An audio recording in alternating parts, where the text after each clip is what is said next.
কাৰণে, কিন্তু দেউতাকৰ লগত কিবা এটা কথাত লিভাৰটো নিমিলিল। গতিকে আপুনি সেইদিনাখন কৈছিল যে আজি মোৰ খুব কান্দিবলৈ মন গৈছে, অনিন্দিতা আমুকখন হস্পিটেলত আছে, কোনোবা যদি দিল্লীত আছে এবাৰ মাত এষাৰ দিব, এনেকৈ এটা আপুনি ভিতৰৰ পৰা এটা অনুৰোধ জনাইছিল। আৰু মই প্ৰথম কলম পঢ়াৰ লগে লগে মই আপোনাৰ নাম্বাৰটো বিচাৰি হিমজ্যোতি তালুকদাৰলৈ ফোন কৰিছিলোঁ যে হোমেন বৰগোহাঁই ছাৰৰ নম্বৰটো মোক দিয়া, মই দিল্লীত আছোঁ আৰু ছাৰে আজি প্ৰথম কলমত লিখিছে 3টা SMS বুলি লিখা এটা, কিবা এটা কৰিব পাৰোঁ নেকি চাওঁচোন। সেইদিনাখনেই হয়তো দুপৰীয়া 2মান বজাত মই আপোনালৈ ফোন কৰিছিলোঁ, এয়া বৰগোহাঁই ছাৰ হয়নে, মই দিল্লীৰ পৰা কৈছোঁ। আচ্ছা, গতিকে তুমি তোমাৰ লগত মোৰ চাহ চিনাকি একো নাই, তুমি আমাৰ অসমৰ প্ৰথম কলমটো দেখিয়েই সেই ছোৱালীজনীৰ দুখত তোমাৰ হৃদয়খন কান্দিলে, কিবা এটা কৰিব মন গ'ল। তাৰপিছত তুমি কি কৰিলা? মই অনিন্দিতাৰ ওচৰলৈ গ'লোঁ, গৈ লৈ পেলাই তেওঁলোকৰ মাতৃ আৰু তেওঁৰ পিতৃৰ লগত চা চিনাকি হ'লোঁ যে মই বৰগোহাঁই ছাৰৰ এজন মানে প্ৰতিনিধি বুলি ধৰক, ছাৰে মোক পঠাইছে, ইয়াত কি সমস্যা হৈছে মোক কওক, যিমান পাৰোঁ মই কৰিবলৈ চেষ্টা কৰিম। সেইটো সময়তে তেওঁলোকক দিল্লীত থকা আৰু বহুতো আমাৰ অসমীয়া মানুহে তেওঁলোকৰ ওচৰলৈ আহিছে, আহি পাৰ্যমানে সহায় কৰাৰ প্ৰতিশ্ৰুতি দিছে বা বহুতো লগতে আছে। অনিন্দিতাৰ লগত কথা পতাৰ পিছত তেওঁলোকে ক'লে আৰু কি কি সমস্যা হৈছে। তেতিয়া তাৰপিছতে গম পালোঁ যে দেউতাকৰ লিভাৰটো মিছমেটচ হৈছে, এতিয়া গতিকে লিভাৰ ডনৰ এজন লাগে যে তেওঁক অকণমান লিভাৰ দিব পাৰে। তেতিয়া লিভাৰ বিচৰাৰ আৰম্ভ হৈছে যে কোনে লিভাৰ অকণমান অনিন্দিতাক দান দিব পাৰে। হেন সময়তে মই আকৌ আপোনালৈ ফোন কৰিছিলোঁ যে ডনাৰ চাই আছোঁ, দিল্লীত থকা কোনোবাই যদি দিব পাৰে নেকি। শেষত এনেকুৱা হৈ গ'লগৈ, ডাক্তৰ মোৰ বন্ধু ডাক্তৰ আছে, তেওঁৰ লগত কথা পাতিলোঁ যে লিভাৰ দিলে কিবা ক্ষতি হ'ব পাৰে নেকি। তেওঁ ক'লে একো ক্ষতি নহয়, এইটো নিজে নিজে আকৌ 6 মাহৰ ভিতৰত আহি যায় আৰু তোমাৰ গোটেই লিভাৰটোতো তোৰ কাটি নিনিয়ে, সামান্য অংশ এটা কাটি নিব, গতিকে ইচ্ছা কৰিলে তই দিব পাৰ। সেইদিনাখন ৰাতি মই সিদ্ধান্ত ল'লোঁ যে আৰু 2-এদিনৰ ভিতৰত যদি একো নহয়গৈ তেনেহ'লে হয়তো আমিয়ে দিবগৈ লাগিব পাৰে। আৰু তাৰপিছতে তেওঁৰ গোটেই চিকিৎসা প্ৰণালীটোৱে সলনি হৈ গৈছিল। অনিন্দিতাক লিভাৰ ট্ৰেন্সপ্লেণ্ট কৰিব লগা নহ'ল, কিবা এটা বেলেগ এটা অপাৰেশ্যনৰ দ্বাৰা তেওঁক মানে এটা বাৰু সুস্থ বুজিলোঁ, আমাৰ বহুত কথা আছে, আচল কথালৈ আমি যোৱাই নাই। মই তোমাৰ এটা ভাৱমূৰ্তি অসমৰ ৰাইজৰ আগত দাঙি ধৰিব খোজোঁ। মোৰ লগত তোমাৰ চাহ চিনাকি একো নাই, মোৰ কেৱল আমাৰ অসমৰ প্ৰথম কলমটো পঢ়িয়েই এজনী ছোৱালীৰ হৈ মই যিটো আবেদন কৰিছিলোঁ বা যিটো মই মনৰ বিষাদটো ব্যক্ত কৰিছিলোঁ, সেইখিনি পঢ়িয়েই তুমি স্বতঃপ্ৰণোদিত হৈ তাইক সহায় কৰিবলৈ আগবাঢ়ি আহিলা। কেৱল সেয়ে নহয়, তুমি নিজৰ লিভাৰ পৰ্যন্ত দিবলৈ তুমি আগবাঢ়ি আহিলা। তুমি মুঠতে এজন ভাল ল'ৰা, সেই কথাটোকে মই ৰাইজক জনাব খোজোঁ। কিন্তু এই ভাল ল'ৰাটোৱে, তুমিতো দিল্লীত ভাল চাকৰি কৰি আছিলা, এই মাত্ৰটো ক'লা চাকৰি কৰি আছিলা, তুমি চাকৰি এতিয়া অসমলৈ কিয় গুচি আহিলা? চাকৰি কৰি থাকোঁতে মই তাত পইচা পাতি ভালেই পাই আছোঁ, কিন্তু মাজে মাজে এটা ভাৱ হয় যে মই কিবা এটা কৰিব লাগে। আৰু সেই কিবাটো এইখিনি কথা যিমান পৰা সংক্ষেপে ক'বা, তেতিয়া আমাৰ আচল কথালৈ যাতে সময় থাকে। হয়, যেতিয়া মই চাকৰিটো কৰি আছিলোঁ, পইচা পাতি ভালেই পাই আছোঁ, কিন্তু মানে কিবা এটা কৰিব লাগে, এই ভাৱটোৱে মাজে মাজে মোক খুন্দিয়াই থাকে। আৰু সঁচা কথা ক'বলৈ গ'লে মই যিখন আমাৰ কৰ্পৰেট তাৰ ভিতৰত সোমাই লৈ পেলাই মই গাঁৱৰ পৰা যোৱা ল'ৰা, কিছুমান বস্তু মই মিছ কৰি আছোঁ। তুমি চাকৰি কৰিছিলা আমেৰিকান কোম্পানী এটাত, এক্ৰেটিভ হেল্থ ইনকৰ্পৰেশ্যন। তাৰপিছতে এদিন মই তাৰ পৰা উভতি অহাৰ সিদ্ধান্ত ল'লোঁ যে নহয়, মই অসমলৈ গুচি যাওঁ, তাত গৈ মই কিবা এটা কৰিম। আৰু যিহেতু তালৈ মই উভতি যাম, অন্ততঃ নিজৰ ওপৰত বিশ্বাস আছে মোৰ, সামান্য হ'লেও পঢ়া শুনা তাৰমানে এইটো হ'ল যে আমাৰ নিবনুৱা মানুহে বনোৱা হ'বলৈ দিশ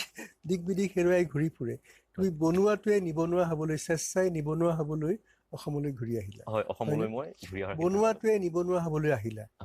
কিবা এটা বিচাৰি। মোক মোৰ পৰিবাৰ লীনা শইকীয়াইও সহযোগ কৰিলে, কৈছে গুচি আহা, তাত ইমান মানে কিবাটো বিচাৰি তুমি থাকিব নালাগে, কিবাটো অসমত আছে, অসমলৈ গুচি আহা। অসমলৈ আহিলোঁ, কিন্তু ইতিমধ্যে মই দিল্লীৰ জীৱন যাত্ৰাৰ লগত অভ্যস্ত হৈছিলোঁ। মোৰ ক্ৰেডিট কাৰ্ড হ'ল, মোৰ মাহে মাহে পইচা দিব লাগে, সেই পইচাখিনিতো মই উলিয়াব লাগিব। গতিকে আহি সেই কিবাটো বিচাৰি ফুৰাতকৈ মই আকৌ এটা চাকৰি কৰাটো জৰুৰী হৈ গ'ল। গতিকে কি হ'ল, মই আকৌ এটা কৰ্পৰেট খণ্ডৰ চাকৰিতে মই সোমাব লগা হ'ল, গুৱাহাটীতে। এইবাৰ পাৰ্থক্যটো এইটোৱেই যে মই এইবাৰ ঘৰৰ পৰাই কাম কৰাৰ সুবিধা পালোঁ। এইটো আমেৰিকান কোম্পানীয়ে, কিন্তু মই ৰাতি ঘৰৰ পৰা কাম কৰাৰ সুবিধা পালোঁ। আৰু মই গুৱাহাটীত থাকিয়েই মোৰ চাকৰি জীৱন আকৌ আৰম্ভ কৰিলোঁ, 2015 চনৰ কথা। মই ঘৰৰ পৰা চাকৰি কৰি আছোঁ, ৰাতি চাকৰি কৰোঁ, আৰু দিনত সাংস্কৃতিক কাম কাজ, লেখামেলা এনেকুৱা কাম কৰোঁ। পূৰ্ণশিল্পম নামৰ এটা অনুষ্ঠান গঢ় দিছিলোঁ দিগন্ত মাধৱ গোস্বামীৰ সৈতে, তাৰ কামত ঘূৰি ফুৰোঁ। তথাপি মই দেখিলোঁ যে অফিচটোহে নাই, মই ঘৰৰ পৰা কাম কৰিছোঁ, কিন্তু বাকী বস্তুখিনি কিন্তু একে আছে। যিখিনি প্ৰেছাৰ কামৰ প্ৰেছাৰ হওক বা নিজাববীয়াকৈ কিবা এটা কৰিব নোৱাৰাৰ দুখ যিহেতু চাকৰিটোৱে মোৰ হাত ভৰি বান্ধি থৈছে এই কথাটোৱে মোক মানে আকৌ অলপ মানে ভিতৰৰ পৰা মোক মানে ভিতৰৰ পৰা দংশন কৰিবলৈ ল'লে অশান্তি আকৌ সেই কিবাটো আহি গ'ল যে কিবা এটা কৰিব লাগে এই কিবাটোৰ পিছত ঘূৰোতে এদিন জন্ম হ'ল খাৰখোৱাৰ বা তোমাৰ এইটোৱে প্ৰথমখিনি কথা শুনি এইটো বুজিলো যে তুমি কেৱল ভালকৈ খাই লৈ থকাটোতে তুমি সন্তুষ্ট নহয় তাৰ বাহিৰলৈ গৈ কিবা এটা কৰিবলৈ যিটো কিবা এটা কৰিলে তোমাৰ লগতে সমাজৰো মংগল হয় এইটোৱে নে হয় সেইটোৱে তাৰপিছত তুমি ইয়াত কি কৰিবলৈ তোমাৰ মনত ভাৱটো আহিলে চাকৰিটো কৰিয়ে আছো তেতিয়াও কিন্তু সেই কিবাটো খেদি ফুৰিছো এতিয়া মোৰ ওচৰত মানে এটা বৰ জটিল সিদ্ধান্ত আছিল আৰু এটা জটিল সপোন আছিল সপোনটো জটিল তিনিটামান কথাত প্ৰথম কথা হ'ল এই বয়সত মই যিটো আৰম্ভ কৰিম সেইটোৱে মোক পেটু পুহিব লাগিব মই সংসাৰ পুহিব লাগিব তাদি আৰু সেইটোৱে এইটো মোৰ জীৱনজোৰা হ'ব লাগিব এইটো মানে এইটো দীৰ্ঘম্যাদী হ'ব লাগিব দ্বিতীয় কথা হ'ল এইটোত মোৰ আত্মসন্তুষ্টি থাকিব লাগিব কাৰণ বৰ্তমান মই যিটো কৰি আহিছোঁ বা দিল্লীত যিটো কৰি আছিলোঁ তাততো মই পইচা পাইছিলোঁ পইচাৰ কোনো অসুবিধা হোৱা নাছিল আত্মসন্তুষ্টিটো নাছিল গতিকে এইটোত আত্মসন্তুষ্টিটো থাকিব লাগিব তৃতীয় কথা এইটোত মোৰ যিটো কিবাটোৰ মূল কথাটোৱে হ'ল কি মোৰ লগতে আৰু চাৰিজনক যাতে ইয়াৰ লগত মই লগ লগাই ল'ব পাৰোঁ সেই কিবাটো মই বিচাৰি ঘূৰি ফুৰিছিলোঁ বিভিন্ন সময়ত কিবাটো ক'ত পালা কেনেকৈ পালা এতিয়া সেইটো আৰম্ভ কৰিলা মই সন্ধিয়া পৰত চাইকেল চলাওঁ 2-3 কিলোমিটাৰমান মই চাইকেল চলাওঁ বেলতলা বজাৰেদি ঘূৰি সৌৰভ নগৰ ব্যায়াম কৰিবৰ কাৰণে মই যিহেতু ৰাতিটো বহি থাকি চাকৰি কৰোঁ গতিকে ব্যায়ামৰ কাৰণে মই 3-4 কিলোমিটাৰ মই চাইকেল চলাওঁ সদায় চাইকেল চলাই গৈ থাকোঁতে এদিন মই দেখিলোঁ বেলতলা বজাৰত সন্ধিয়া পৰত কলডিল এটা 3টা কলডিল 10 টকাত দি আছে মানে তেওঁলোক ঘৰলৈ যাবলৈ হৈছে জনজাতীয় যিসকল মানে ইয়াত বিক্ৰী কৰিবলৈ আহে মই 10 টকা 3টা কলডিল কিনিলোঁ কিনি মই চাইকেল চলাবলৈ গুচি গ'লোঁ আকৌ সেই বাটেৰে চাইকেল চলাই উভতি আহিলোঁ সেই সময়ত বজাৰ সামৰাৰ সময় হৈছে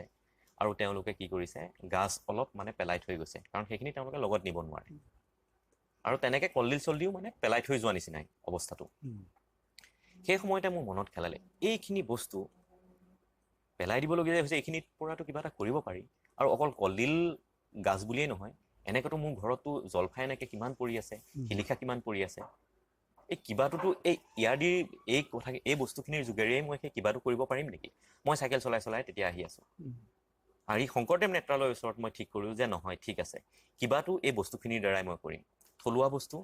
থলুৱা মানুহে উৎপাদন কৰা বস্তু থলুৱা বজাৰ আৰু গোটেই চেণ্টিমেণ্টটো থলুৱা মৰম থলুৱা মাটিৰ বস্তু আমাৰ গোটেইখিনি নিজৰ বস্তু আৰু ইয়াত কোনো ধৰণৰ মই বহুত টকা খৰচ কৰি মই ভিতৰৰ পৰা বস্তু আনিব নালাগে যিখিনি আমাৰ পেলনি গৈ আছে বস্তু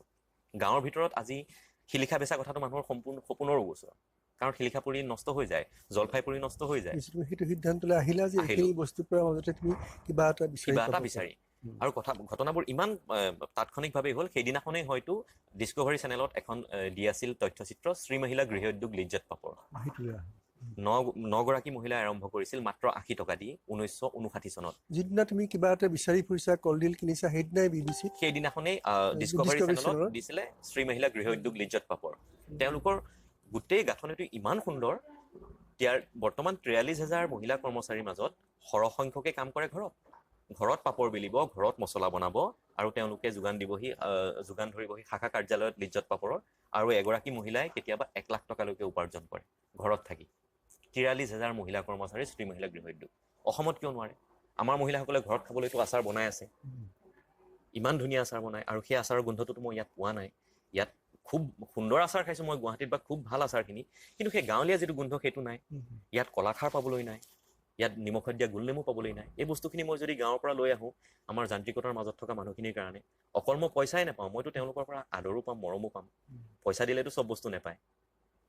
এই কথাটো মানে চিন্তা কৰি মই সেইদিনাখনে সিদ্ধান্ত ল'লোঁ যে এই কিবাটো মানে হ'ল খাৰ খোৱা আৰু ৰাতি মই ডায়েৰীত লিখি থলোঁ খাৰ খোৱা মাটিৰ সোৱাদ মাটিৰ চেনেহে